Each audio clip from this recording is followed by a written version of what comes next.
May all beings have happiness and the causes of happiness. May all beings be free of sorrow and the causes of sorrow. May all beings never be separated from that sacred joy which is free from sorrow. May all beings rest in equanimity, free from attachment and aversion.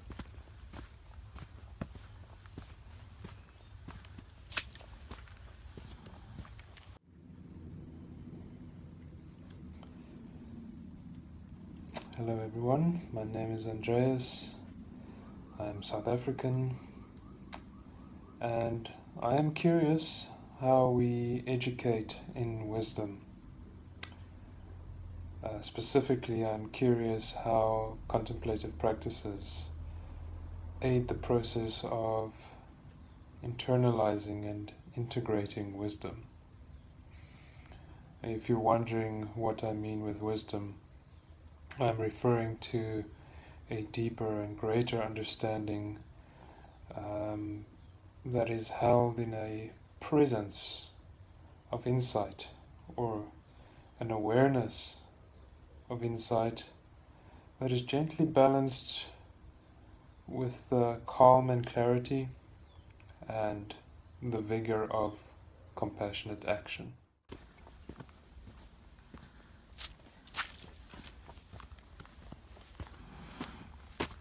When I return to the question of wisdom, then I am highlighting a bit more of a perennial point of view. Perennial in the sense of classic, timeless wisdom. Not just ethical matters, but deeper. What are the fundamental laws of reality that we can all agree upon?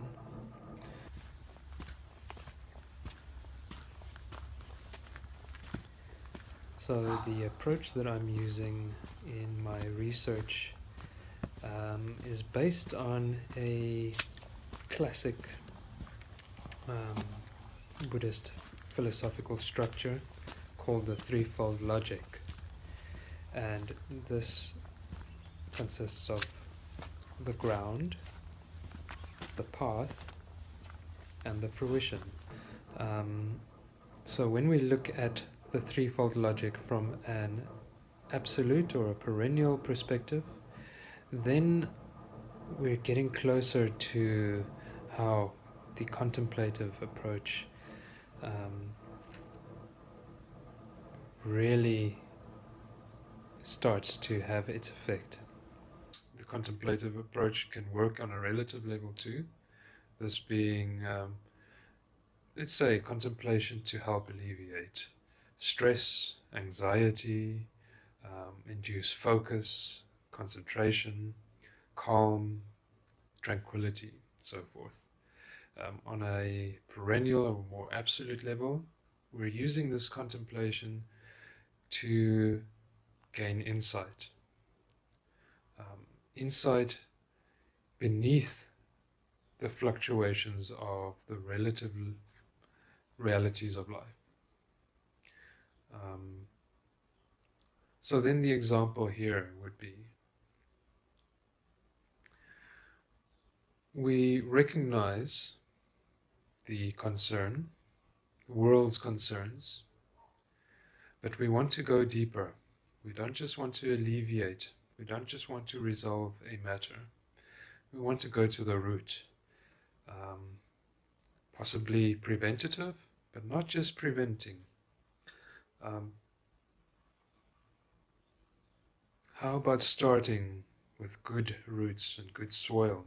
So we want to cultivate something wholesome, holistic, based on perennial principles like interdependence or impermanence. How can we see wisdom in that? So then the contemplative approach is to start with oneself, as CHOGYAM TRUNGPA mentioned. If you really want to change the world around you, starting with oneself, starting with our friends and family, smaller groups, is a good way to approach it. And then contemplating, it's not just thinking about, it's not just mulling thoughts over, it's really integrating an insight into our entire being. So one way to see it is that if I want to integrate a sense of interdependence, I have this insight that I myself cannot just be existent by myself alone. I myself exist because of others, and not just others, all the conditions, causes, creations that surround me. I exist on this chair because this chair supports me. So taking that sense of self into a sense of wisdom is to start recognizing integratively the sense of selflessness by seeing an interdependent self connected to each and every one. The current state of world affairs is a source of concern to all of us. The threat of nuclear war, widespread poverty, and economic instability, social and political chaos, and psychological upheavals of many kinds. The world is in absolute turmoil. The Shambhala teachings are founded on the premise that there is basic human wisdom that can help to solve the world's problems. This wisdom does not belong to any one culture or religion, nor does it come only from the West or the East. Rather, it is a tradition of human warriorship that has existed in many cultures at many times throughout history. Where my interest really comes in, do we have strong wisdom foundations?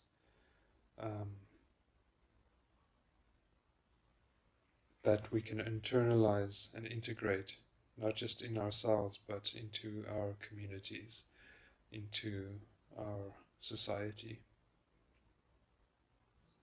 One will not ever reach that ideal or that expectation that I've now arrived, I am now wise. It is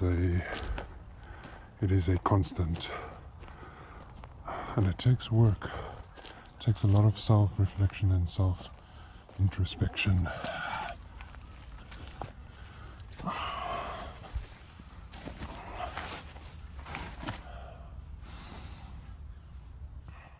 The goal is to move from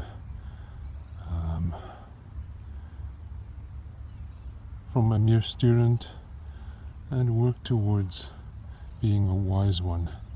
That is the aspiration. And we have such a rich tradition, and many traditions that have a system of guiding the student to becoming wise, and many different rites of passage where the student gradually awakens different aspects of that wisdom.